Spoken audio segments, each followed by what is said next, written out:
Hare Krishna clinic Dhasa. આજે આપણે આવ્યા છીએ ગરડા તાલુકાના જલાલપુર ગામે દલસુખભાઈના ઘરે. દલસુખભાઈ અને એમના પત્ની જ રહે છે. કોઈ જ નથી. ઉંમર 60 થી 65 વર્ષની છે. કામ કરી શકે તેવી કન્ડિશન નથી. શ્વાસની બીમારીથી માણસ પીડાય છે. ચાલવામાં પણ તકલીફ છે. તો ચાલો જોઈએ, જાણીએ ઘરની કન્ડિશન શું છે, કઈ રીતે પોતે લોકો ગુજરાન ચલાવે છે અને આપણાથી બનતી મદદ આજના દિવસે આપણે એમને કરીએ. જો મિત્રો તમને અમારું કાર્ય ગમે તો અમારા વિડીયોને છેક સુધી જોજો.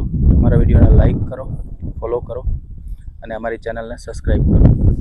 ચાલો જોઈએ મિત્રો કઈ રીતે લોકો જીવન વસવાટ કરે છે. શું નામ છે કાકા? દલસુખભાઈ. દલસુખભાઈ. બા તમારું નામ શું છે? મધુબેન. મારું નામ છે ડૉક્ટર મહિપત. હરેકૃષ્ણ ક્લિનિક ઢસાથી હું આવું છું અને અમે એક નાની એવી સેવાકીય પ્રવૃત્તિઓ કરીએ છીએ.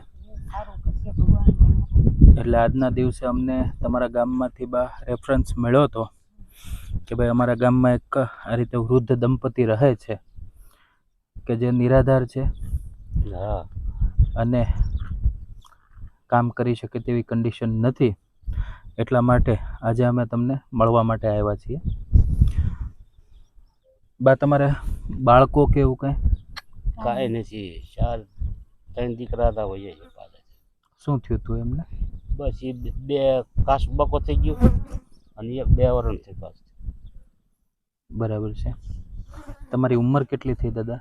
મારે લગભગ 65 વર્ષ જેવું છે. કામ કરી શકો તેવી કન્ડિશન કોઈ નહીં. ઠામકો હાલવાની બોલીને પછી કહેવા થાય. બરાબર છે. બહાર જવું હોય તો હારે હારે લઈ જ જતી થાય. બરાબર. ચાલવામાં તકલીફ પડે છે.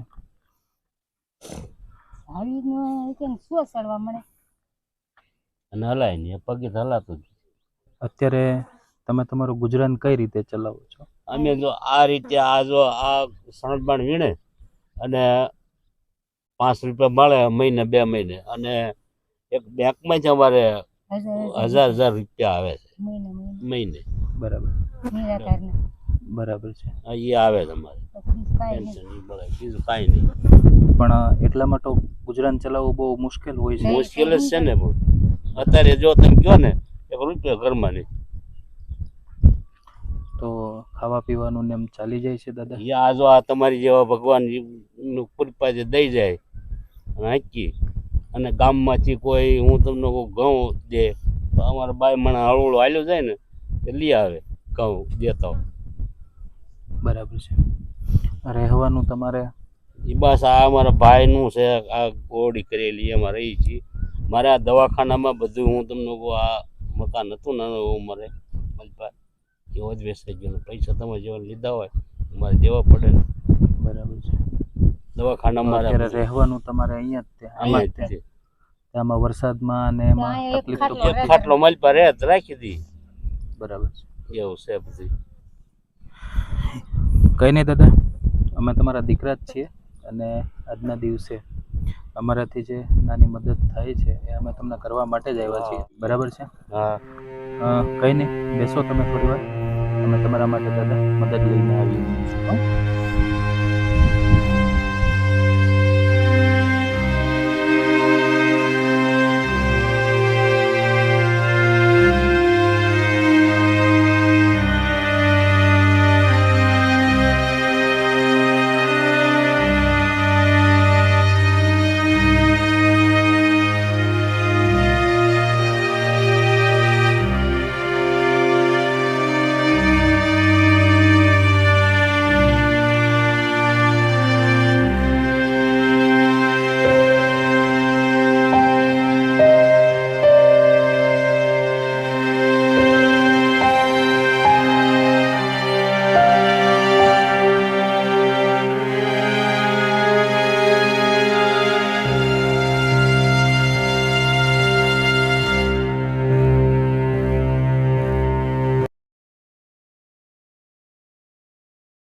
કંઈ નહીં દાદા, આજના દિવસે જે અમારાથી તમને મદદ થતી હતી એ મદદ અમે તમને કરીએ છીએ.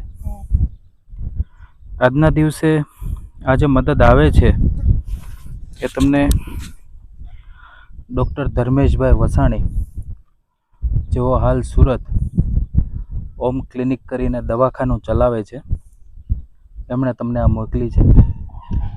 અમે તો માત્ર નિમિત્ત છીએ. તમારી જેવા જે નિરાધાર લોકો હોય એમના સુધી અમે મદદ પહોંચાડવાનું કામ કરીએ છીએ. તમારી જવાય વાત કરે છે થાય ને બધી આ વાત બરાબર છે. થઈ પોગે ને વાત એટલે આભાર વસાણી સાહેબનો માનવાનો છે આપણે. ખૂબ ખૂબ આભાર. બરાબર. અને અમને એવા આશીર્વાદ આપો કે તમારી જેમ જે નિરાધાર લોકો છે એમની અમે વધારેમાં વધારે મદદ કરી શકીએ. આશીર્વાદ જ છે અમારા માતાજીનો, અમારો નથી. બરાબર. ચાલો દાદા, અમે રજા લઈએ. જય માતાજી.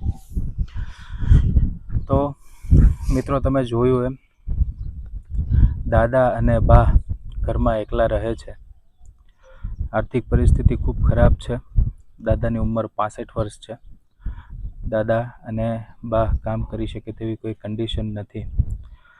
આગળ પાછળ એમને કોઈ જ નથી. તો ચાલો મિત્રો, આવા નિરાધાર લોકોનો આપણે થોડો સહારો બનીએ. આગળ આવો અને આવા જે નિરાધાર લોકો છે એમની મદદ કરો. દાદા અને બાને રહેવા માટે પોતાનું ઘર પણ નથી, એમના ભાઈના ઘરમાં રહે છે. ચોમાસાની ઋતુમાં રહેવું ખૂબ જ મુશ્કેલ છે. છતાં પણ આ ઉંમર એવી છે કે લાચાર કરી દે છે. તો તમને એક સોશિયલ મીડિયા વતી નમ્ર વિનંતી કરું છું કે તમારી આજુબાજુમાં, તમારા પરિવારમાં, તમારા ગામમાં જો કોઈ આવા જરૂરિયાતમંદ લોકો રહેતા હોય તો એમની મદદ કરો. ચાલો દાદા, બરાબર, મળીએ. મળે. ચાલો.